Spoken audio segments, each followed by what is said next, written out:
اور دوسرا حدیث مبارکہ میں، یہ تو قرآنی آیات تھی، حدیث مبارکہ میں اس مہینے کو کہا گیا شہر اللہ، یہ اللہ کا مہینہ ہے، جیسے کعبہ کو کہا گیا کعبۃ اللہ، اور حضرت صالح علیہ السلام کی اونٹنی کو کہا گیا ناقۃ اللہ، اللہ کی اونٹنی۔ اسی طرح اس مہینے کو حدیث مبارکہ میں رسول اللہ صلی اللہ علیہ وسلم فرماتے ہیں، اللہ نے فرمایا شہر اللہ، یہ اللہ کا مہینہ ہے۔ اور حدیث مبارکہ جو میں نے خطبے میں تلاوت کی، رسول اللہ صلی اللہ علیہ وسلم نے فرمایا افضل الصیام بعد رمضان شہر اللہ المحرم، فرمایا رسول اللہ صلی اللہ علیہ وسلم نے رمضان کے بعد سب سے زیادہ فضیلت والے روزے محرم الحرام کے۔ پہلا عمل جو بتایا وہ یہ کہ اپنی جان پر ظلم نہیں کرنا،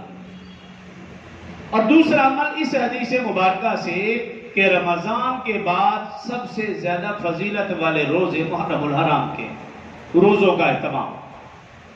ایک اور حدیث مبارکہ میں رسول اللہ صلی اللہ علیہ وسلم نے ارشاد فرمایا کہ اگر عام دنوں میں روزہ رکھو گے ایک روزہ ایک دن کے برابر، لیکن اگر محرم کا ایک روزہ رکھو گے تو ایک روزہ 30 روزوں کے برابر۔